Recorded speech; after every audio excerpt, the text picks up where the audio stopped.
কি জল নেই?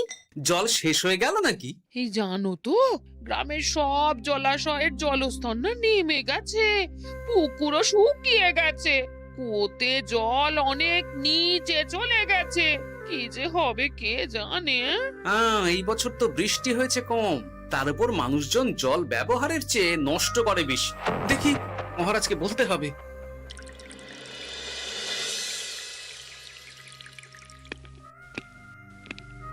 এই তো গোপাল এসে গেছে। শুনেছো, রাজ্যে সকল জলাশয়ে শুধু শুনিনি, চাক্ষুষ দেখেছি, আর এর কারণ ও তার সমাধানও ভেবে এসেছি মহারাজ। তুমি কি বলতে চাইছো সেটা বলো না খোলসা করে। মহারাজ, আসন্ন দিনে জলাভাব মেটানোর একটাই উপায়, তা হলো প্রজাদের উপর কর চাপানো। মহারাজ, আমার ঠাকুরদা বলতেন, যা মেলে মূল্য বিনে তার মূল্য কে আর জানে। আমরা যেহেতু জলের মতো এত মূল্যবান সম্পদ বিনামূল্যে পাচ্ছি, তাই একে গুরুত্ব দিতে শিখিনি। সবাই মিলে দেদার জলের অপচয় করছি। আমি এই অপচয়ের বিরুদ্ধে কর বসানোর পরামর্শ দিচ্ছি মহারাজ। জলের জন্য দেবে দাম, ছুটে যাবে কাল ঘাম। হ্যাঁ, যখনই জলের জন্য কর দিতে হবে, তখনই জলের অপচয় বন্ধ হবে। এতে লাভটা কি হবে গোপাল? মানুষ কম জলে কাজ করা শিখে যাবে, ফলে আগামী দিনে যদি জল সম্পদ কমেও যায়, এই কৃষ্ণনগরের প্রজারা আগে থেকেই তার জন্য প্রস্তুত হয়ে যাবেন। কিন্তু আমি আমার প্রজাদের কাছ থেকে জলের দাম নেব গোপাল? না মহারাজ, কর বাবদ যে অর্থ উপার্জন হবে, তার সাথে আপনার দান মিলিয়ে রাজ্যের মধ্যে একটা বিরাট কৃত্রিম জলাধার বানানো হবে। বাহ বাহ বাহ! যেখানে বৃষ্টির জল সংরক্ষণ করা যাবে মহারাজ। এতে সারা বছর ধরে আর কোনো জলের অভাব থাকবে না মহারাজ। গোপালের প্রস্তাব বড় ভালো লেগেছে। আগামী দিনে ইতিহাসে এই কর্মযজ্ঞের কথা লেখা থাকবে বলেই আমার বিশ্বাস। আর তাই আমি গোপালকে এই মুহূর্তে 50টি স্বর্ণমোহর উপহার দেব বলে ঘোষণা করছি। সাধু সাধু সাধু।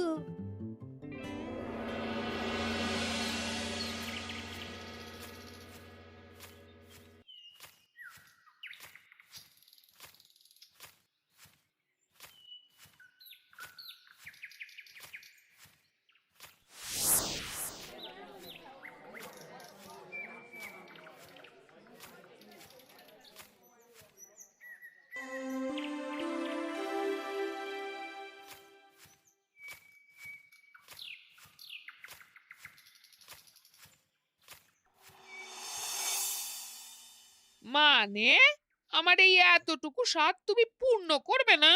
আমি কি নিজের জন্য চেয়েছি নাকি? সবই তো পাবে তোমার মেয়ে আর জামাই। হ্যাঁ, সে বুঝেছি গিন্নি, তাই বলে এতগুলো মুদ্রা আমি খরচ করতে পারবো না। পারবে না? আমি তাঁতির বাড়ি থেকে মেয়ে জামাইয়ের জন্য কয়েকটা শাড়ি আর ভালো পাঞ্জাবি কিনে একটু পাঠাবো। কিন্তু এখন আমার কাছে অত মুদ্রা নেই গিন্নি, পরে পেলে আমি ঠিক তোমার স্বাদ পূরণ করব। আবার বাজে কথা বলার জায়গা পাও না তুমি।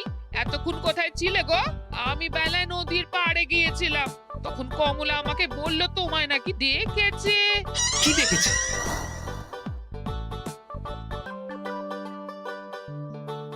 কোথায় গেল? এত বড় মুদ্রা থলে কি হাওয়াতে উবে গেল নাকি? এই রে, এ তো মহা ঝামেলা। কখন কি যে গিন্নিকে খবর দিচ্ছে সেটা টেরও পাইনি। বলি মুখে কুলু পাটলে যে বড়, বলি রাজা মশাইয়ের কাছ থেকে যে এত রোজগার করো, সেই মুদ্রা যায় কোথায়? আহ, কানের মাথা খেও না তো। আমি কি তোমার কোনো কিছুর অভাব রেখেছি? বলো একবার। খাওয়া পড়া কোনো কিছুর তো কোনো খামতি নেই তোমার। মানছি রাখোনি, কিন্তু তাই বলে আমিও তোমার স্ত্রী, তোমার গিন্নি গো গিন্নি, তাই না? আমার তো জানার অধিকার আছে নাকি যে তোমার উপার্জনের অর্থ করি সব কোথায় যাচ্ছে? জানবে জানবে, সব জানবে। এখন কিছু খেতে দাও দেখি, পেটে ছুঁচোয় ডন বৈঠক মারছে। না, এরপর থেকে আর মহারাজের কাছে উপহার পেলে ওইভাবে খোলা হাটের মধ্যে দিয়ে আসা যাওয়া করা যাবে না।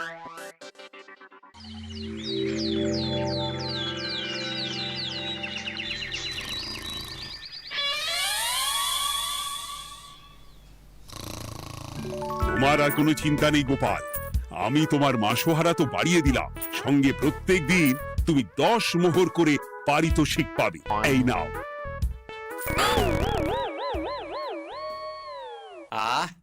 এই ভোরবেলায় একটা জব্বর স্বপ্ন দেখা গেল বটে। এই স্বপ্ন খুলে গেলে আর কোনো চিন্তা নেই। গিন্নি, ও গিন্নি, বলি গেলে কোথায়? গিন্নি, সাড়া নেই। ও গিন্নি, রাগ করলে নাকি গো? আরে এসো এসো, এমন একটা স্বপ্ন দেখেছি না যে তোমার আর কোনো চিন্তা থাকবে না গিন্নি। মোহর আর মুদ্রা একেবারে ঝরে পড়বে গো।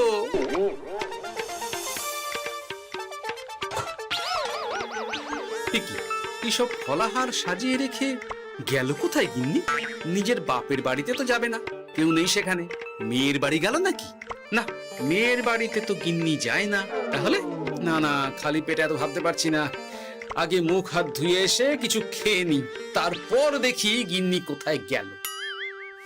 না, গিন্নিকে তো কোথাও দেখলাম না। গেল কোথায়? যাকে আগে রাজবাড়িতে তো যাই, ফেরার সময় না হয় আবার খোঁজ নেব, ততক্ষণে ফিরেও আসতে পারে।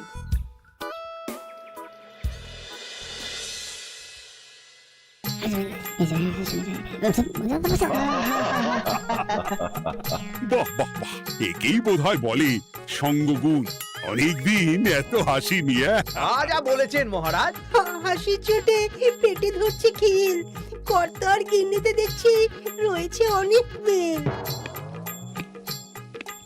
কি গিন্নি, তুমি এখানে কি করছো? কি গোপাল, তুমি রাজসভায় এলে যে বড়? তুমি নাকি রাজসভার কাজ থেকে অবসর নিতে চেয়েছো? হ্যাঁ, এই কথা কে বললো মহারাজ? এই তো উনি বললেন। বলি আমি আবার কি করব? তুমি আমায় একটা কাজ দিলে আর সেটা আমি করব না বলো? আমি তোমায় কাজ দিলাম? কি কাজ? বাবা গোপাল, তুমি কি আকাশ থেকে পড়লে নাকি? তুমিই তো তোমার গিন্নিকে বলে পাঠিয়েছো যে তুমি আর রাজসভার কাজে যোগ দিতে চাও না। তোমার নাকি আর কাজে মতি নেই, তুমি বিশ্রাম চাও।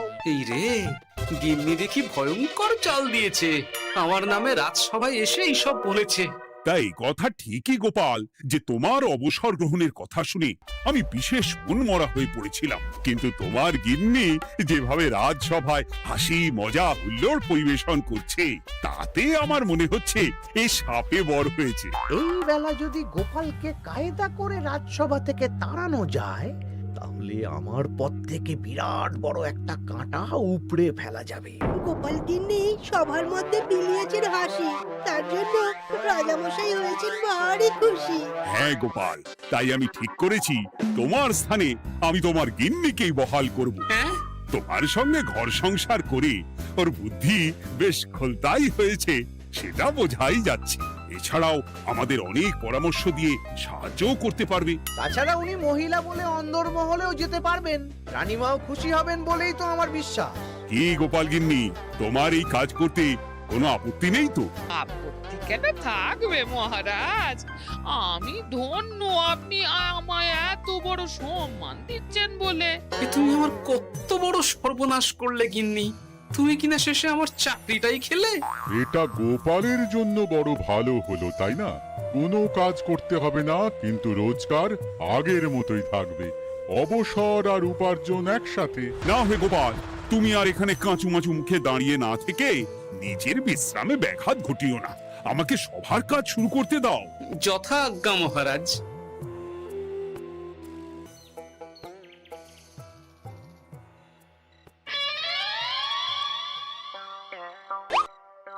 মানে মহারাজ সমস্যার সমাধান করতে দিয়েছেন তোমাকে, আর তার উত্তর দেব আমি?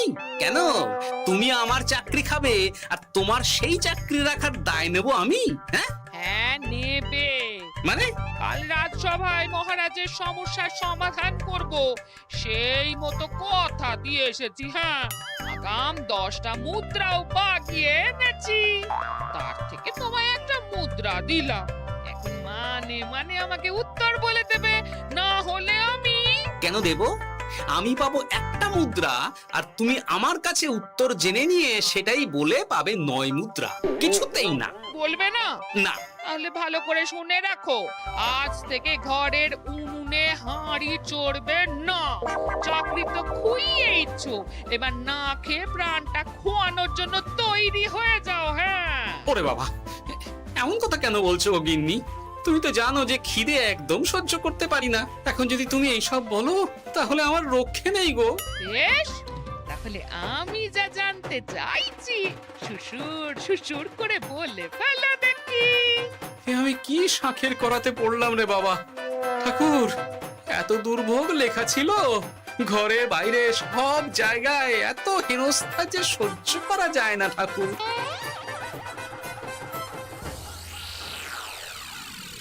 একেই তো বলে গো গিন্নি, মেঘ না চাইতেই জল। এতদিন কতভাবে চেষ্টা করেছি গোপালকে রাজসভা থেকে তাড়াবার, আর গোপাল নিজেই কিনা রাজসভা থেকে পালিয়ে গেল। সব বলছো? তোমার শরীর ঠিক আছে তো? শরীর মন সব ঠিক আছে, তবে গোপালের বদলে কাকে বহাল করা হয়েছে শুনলে তোমার মাথা ঘুরে যাবে। কাকে? গোপাল গিন্নিকে। আমার কিন্তু বিষয়টা খুব একটা সরল ঠেকছে না গো। গোপাল ভাঁড়ের বুদ্ধি তো আর যে সে বুদ্ধি নয়।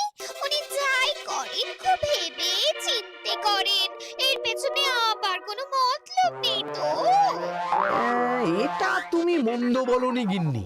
গোপালকে নিয়ে সত্যি কোনো বিশ্বাস নেই। ও কখন কি ঘোট পাকাচ্ছে বলা যায় না। আমাকেও সাবধানে থাকতে হবে। দেখতে হবে যে গোপাল আসলে কি চাল চালতে চাইছে।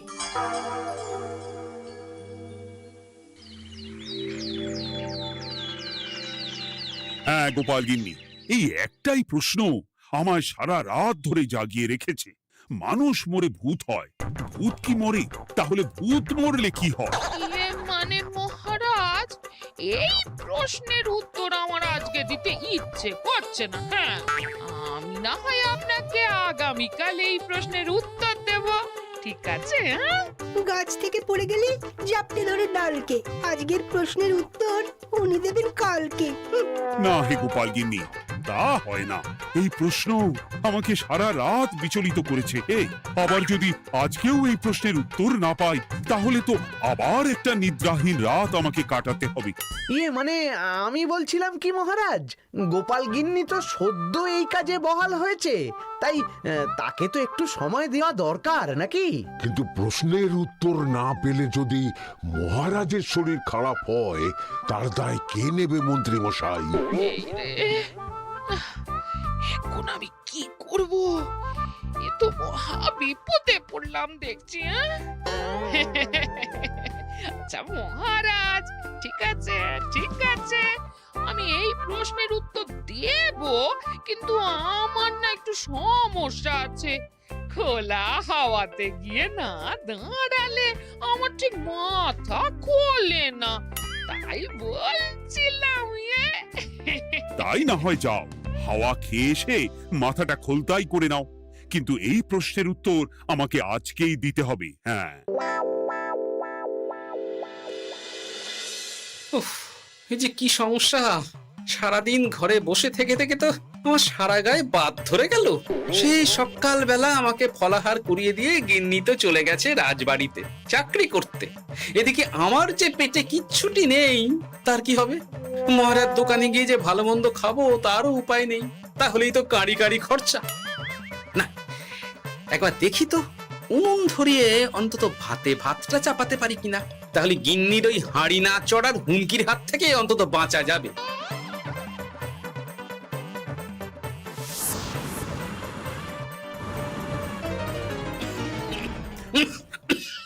ও বাবা গো, ও বাবা, এত কেসে কেসে সোজা শেষ যাত্রা হয়ে যাবে আমার।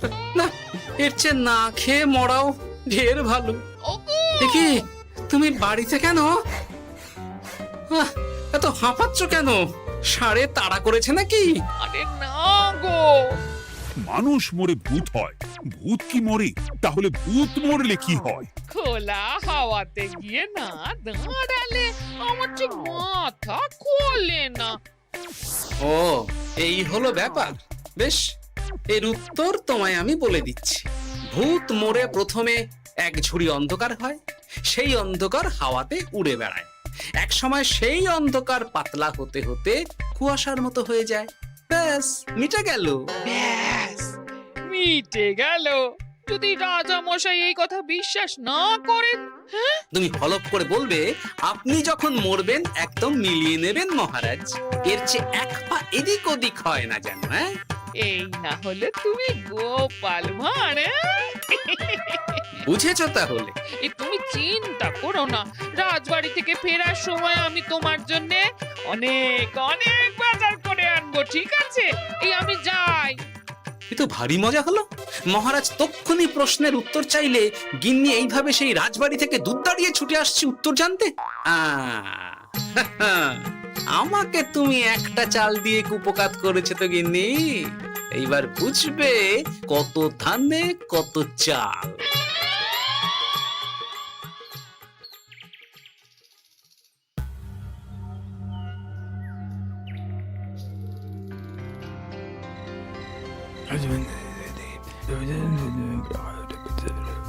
বুঝেছিস তো তোর কাজটা? খুব বুঝেছি গোপাল দাদা। নেই, এবার লেগে পড় দেখি।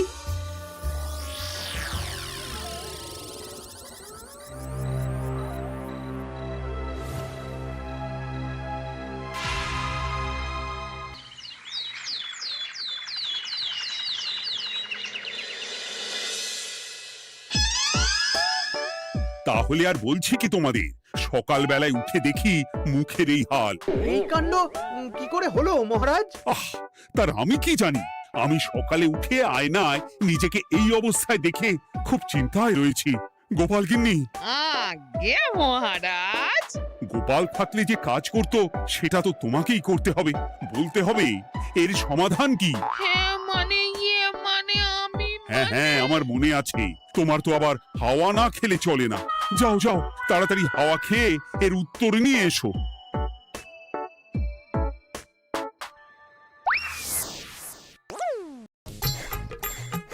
এই জন্য তুমি এত দূর ছুটে এলে গিন্নি? মহারাজকে বলবে যে তিনি যেন আজ রাতে চাদরটা মুখে ভালো করে মুড়িয়ে ঘুমোন, তাহলেই মিটে যাবে। এই রং চলে যাবে আর নতুন করে কিছু হবেও না। ও মা, বলি এত সোজা সমাধান? হ্যাঁ? তা নয় তো কি?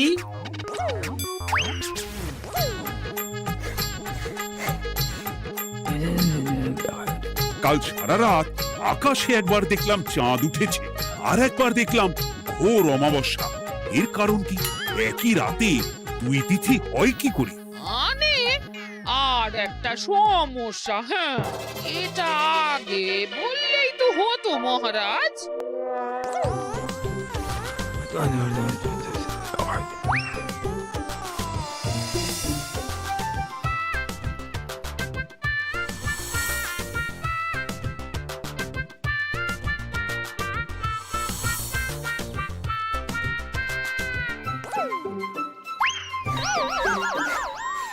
এ কি, তুমি হাওয়া খেতে গিয়ে এইভাবে খাবি খাচ্ছ কেন গোপাল গিন্নি? এর কারণ আমি জানি মহারাজ। সে কি কাণ্ড, তুমি কি করে জানলে? গোপাল গিন্নি মোটেও হাওয়া খেতে যায়নি মহারাজ, সে গেছিল নিজের বাড়িতে গোপালের কাছে আপনার বলা প্রশ্নের উত্তর জেনে আসতে। মানে গোপাল গিন্নি তার মানে আমাকে ঠকিয়েছে? তা জানি না মহারাজ, তবে আমার মনে হয় এর পেছনে গোপালের কোনো গভীর ষড়যন্ত্র আছে, না হলে সে এমনটা করবে কেন? আর এক রাতেই আপনার সাথে এতগুলো অদ্ভুত ঘটনা পর পর ঘটবে কেন? বটে, এক্ষুনি গোপালকে ডেকে আনো।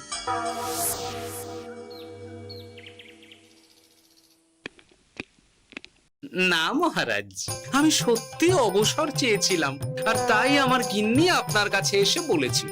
ওর কোনো দোষ নেই মহারাজ। না মহারাজ, আমি মিথ্যে কথা বলেছি। হ্যাঁ, উনি আপনার কাছ থেকে পাওয়া সোনার মোহর নিয়ে বাড়ি যান না, তাই আমি ওকে শায়েস্তা করতে এই ফন্দি করেছিলাম। আসলে মহারাজ, আমি আপনার কাছ থেকে পাওয়া সোনার মোহর জল প্রকল্পের কাজে লাগাবো বলে কিছু জনকে নিয়ে একটা দল গঠন করতে গিয়েছিলাম, আর তাদের কাছেই ওগুলো রেখে এসেছি। এটা যদি আমার দোষ হয় তাহলে আমি ক্ষমা প্রার্থী মহারাজ। সাধু গোপাল, সাধু তোমার উত্তর। এই কাণ্ড! আর এদিকে রাজবাড়ি থেকে বাড়ি, আর বাড়ি থেকে রাজবাড়ি করতে করতে আমার প্রাণ ওষ্ঠাগত হয়ে গেছে মহারাজ। ওহ, আমার ঘাট হয়েছে, আপনি আমায় ক্ষমা করে দিন মহারাজ।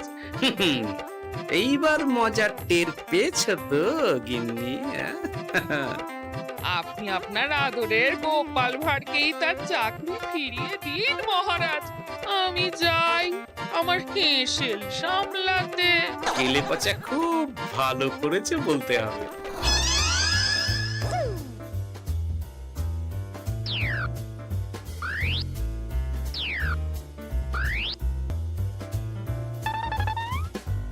তবে মহারাজ, অমাবস্যা পূর্ণিমা সব আমার বুদ্ধিতেই কেলেপচা করেছিল।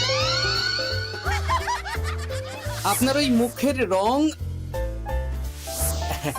ওটি একটি বিশেষ রং যার আয়ু একদিন, তাই ওটা এমনিই মিলিয়ে গেছে। হ্যাঁ, সেই বরং ভালো। তুমি তোমার গিন্নিকে নিস্তার দাও গোপাল। তাছাড়া আমিও আমার গোপালকে ছেড়ে আর থাকতে পারছি না। যথা আজ্ঞা মহারাজ। আমারও যে আর এই অবসর ভালো লাগছে না মহারাজ। গোপাল ছাড়া রাজসভা যে লাগে ফাঁকা ফাঁকা, তাই তো আবার চাকরিতে তাকে বহাল রাখা।